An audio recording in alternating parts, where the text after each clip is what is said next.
ओम नमो भगवते वासुदेवाय। जय श्री कृष्ण। नमस्कार दोस्तों, स्वागत है आप सभी का हमारे YouTube चैनल पर। दोस्तों, आज मैं आपको कार्तिक शुक्ल एकादशी, हरि प्रबोधिनी एकादशी, देव उठनी एकादशी व्रत की कथा और महत्व सुना रहा हूँ। ब्रह्मा जी बोले कि हे मुनि श्रेष्ठ, आओ पापों को हरने वाली, पुण्य और मुक्ति दायिनी प्रबोधिनी एकादशी का महत्व सुनिए। इस एकादशी को देव उठनी एकादशी भी कहते हैं, क्योंकि इस एकादशी के दिन भगवान श्री हरि विष्णु 4 माह के बाद जाग करके पृथ्वी का कार्यभार संभालते हैं। पृथ्वी पर गंगा की प्रभुता और समुद्रों तथा तीर्थों का प्रभाव तभी तक रहता है जब तक कार्तिक की विष्णु प्रबोधिनी एकादशी तिथि नहीं आती।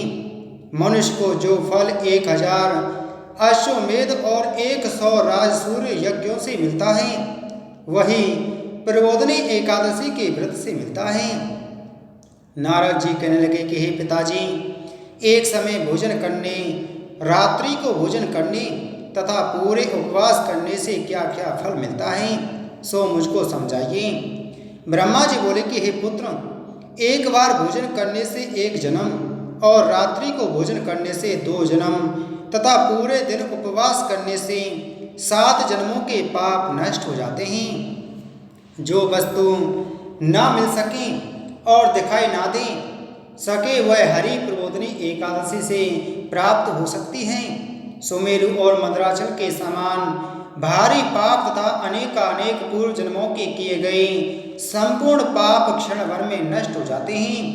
विधि पूर्वक थोड़ा सा पुण्य कर्म भी बहुत फल देता है, परंतु विधि रहित चाहे अधिक किया जाए तो भी उसका फल कुछ नहीं मिलता।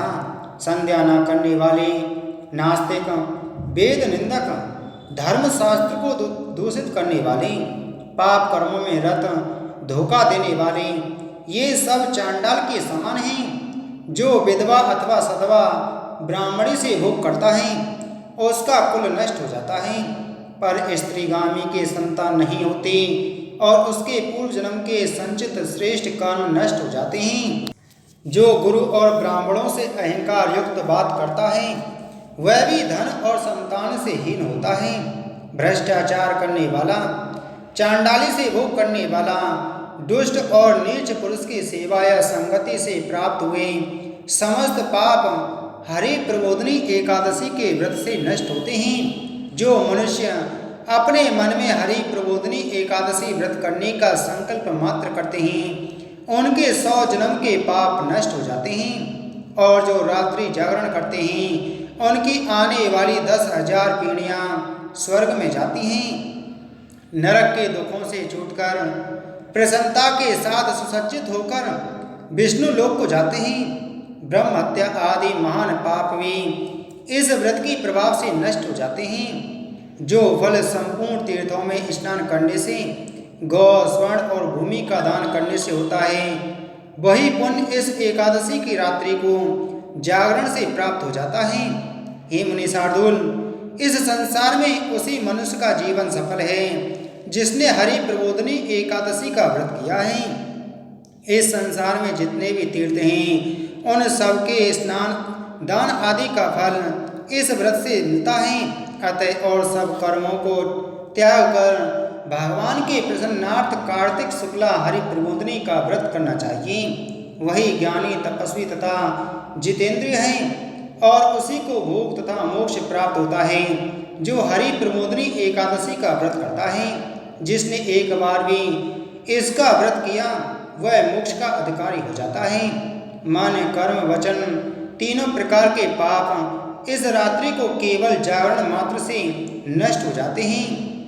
हरि प्रबोधिनी के दिन जो मनुष्य भगवान के प्रसन्नार्थ स्नान, दान, यज्ञ आदि करते हैं वे अक्षय पुण्य को प्राप्त होते हैं।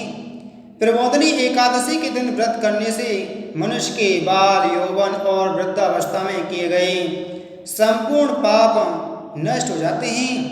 रात्रि जागरण का फल चंद्र सूर्य ग्रहण के समय स्नान करने से 1000 गुना अधिक होता है।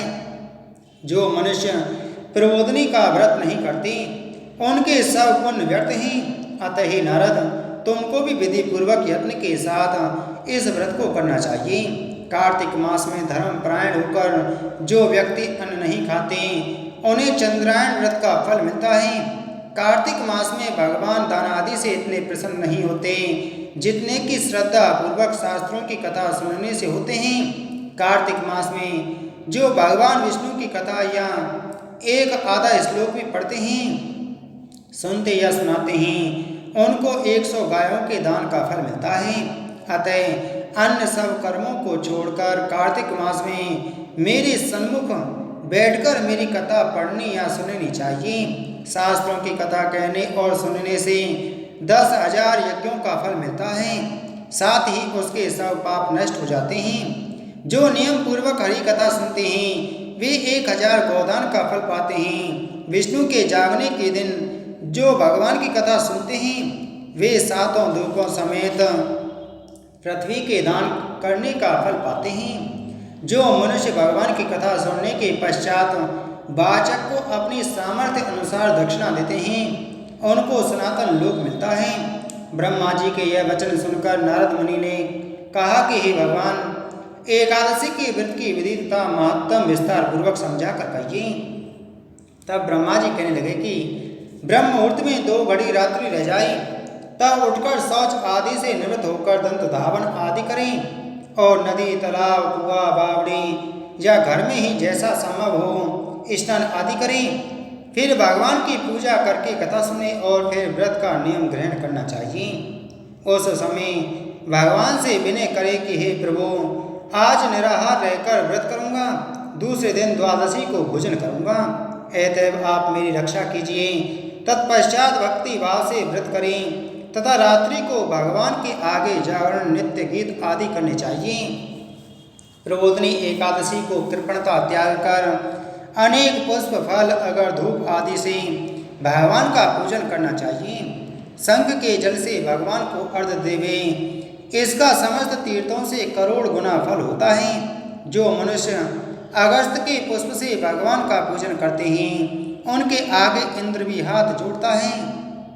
कार्तिक मास में बिल पत्र से भगवान का पूजन करने से मुक्ति प्राप्त होती है। कार्तिक मास में तुलसी से भगवान का पूजन करने वाले के 10,000 जन्मों के पाप नष्ट हो जाते हैं। तुलसी दर्शन, स्पर्श, कथा, नमस्कार, स्तुति, तुलसी रोपण, जल से सिंचन और प्रतिदिन पूजन आदि करने वाले करोड़ों युग तक विष्णु लोक में निवास करते हैं। जो तुलसी का पेड़ लगाते हैं उनके कुटुंब में उत्पन्न होने वाले प्रलय काल तक विष्णु लोक में निवास करते हैं। हे मुनि, रोपी हुई तुलसी जितनी जड़ों का विस्तार करती है उतने ही 1000 युग पर्यंत तुलसी रोपण करने वाले के सुकृत का विस्तार होता है। जिस मनुष्य की रोपण की हुई तुलसी की जितनी शाखा, प्रशाखा, बीज और फल पृथ्वी में बढ़ते हैं उसके उतने ही कुल 2000 कल्प तक विष्णु लोक में निवास करते हैं। जो कदम के पुष्पों से हरि का पूजन करते हैं वे कभी यमराज के दर्शन नहीं करते। गुलाब के पुष्पों से भगवान का पूजन करने वाले को मुक्ति प्राप्त होती है। जो बकुल और अशोक के फूलों से भगवान का पूजन करते हैं वे सूर्य चंद्रमा के रहने तक किसी प्रकार का शोक नहीं पाते। जो मनुष्य सफ़ेद या लाल कनेर के फूल से भगवान का पूजन करते हैं उन पर भगवान अत्यंत प्रसन्न रहते हैं। और जो भगवान पर आम की मंजरी चढ़ाते हैं वे करोड़ों गौओं के दान का फल पाते हैं। जो दूब के अंकुरों से भगवान की पूजा करते हैं उन्हें 100 गुना फल प्राप्त होता है। जो समी के पत्र से अथवा चंपा के फूलों से भगवान का पूजन करते हैं वे मनुष्य फिर संसार में नहीं आते। जो मनुष्य केतकी पुष्प भगवान पर चढ़ाते हैं उनके करोड़ों जन्म के पाप नष्ट हो जाते हैं। पीले और लाल वर्ण के कमल पुष्पों से भगवान का पूजन करने वाले श्वेत द्वीप में निवास पाते हैं। इस प्रकार रात्रि में भगवान का पूजन कर प्रातः काल उठकर नदी पर जाए और वहाँ स्नान, जता तथा जप कर्म करके घर पर आकर विधि पूर्वक भगवान के सब का पूजन करें। व्रत की समाप्ति पर विद्वान ब्राह्मणों को भोजन करावें और दक्षिणा देकर क्षमा याचना करें। इसके पश्चात भोजन, गौ और दक्षिणा देकर गुरु का पूजन करें। जो वस्तु व्रत के आरंभ में छोड़ने का नियम किया हो वह ब्राह्मणों को दे दें। हे राजन, रात्रि में भोजन करने वाला मनुष्य ब्राह्मणों को भोजन करावे और स्वर्ण सहित बैल का दान करे। जो मनुष्य मांसाहारी नहीं है वह गौ का दान करे। आंवले के स्नान करने वाले मनुष्य को दही और शहद का दान करना चाहिए। जो मनुष्य फलों को त्यागे वह फलों का दान करें। तेल छोड़ने व घृत छोड़ने से दूध और अन्न छोड़ने से चावल का दान दिया जाता है। जो मनुष्य जो भूमि पर शयन करने का व्रत लेता है उनको सैया, दान तथा तुलसी सब सामग्री सहित देनी चाहिए। पत्ते पर भोजन करने वाले स्वर्ण का पत्ता घृत के सहित देना चाहिए। मौन व्रत धारण करने वाले को ब्राह्मण व ब्राह्मणे सहित मिठाई का भोजन कराना चाहिए। बाल रखने वाले को दर्पण, जूता छोड़ने वाले को एक जोड़ा जूता, लवण त्यागने वाले को शर्करा दान करनी चाहिए। मंदिर में दीपक जलाने वाले को तथा नियम लेने वाले को व्रत की समाप्ति पर ताम्र अथवा स्वर्ण के पत्र पर घृत और बत्ती रखकर विष्णु भक्त ब्राह्मण को दान देना चाहिए। एकांत व्रत करने वाले को 8 कलश वस्त्र और स्वर्ण से अलंकृत करके दान करने चाहिए।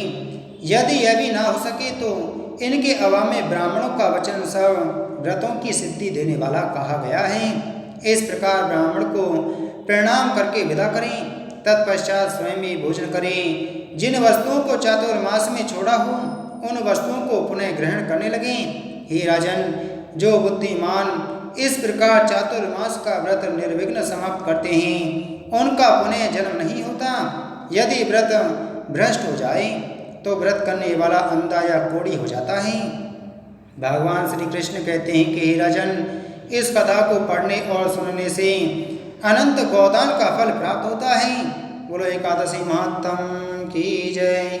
बोलो विष्णु भगवान की जय।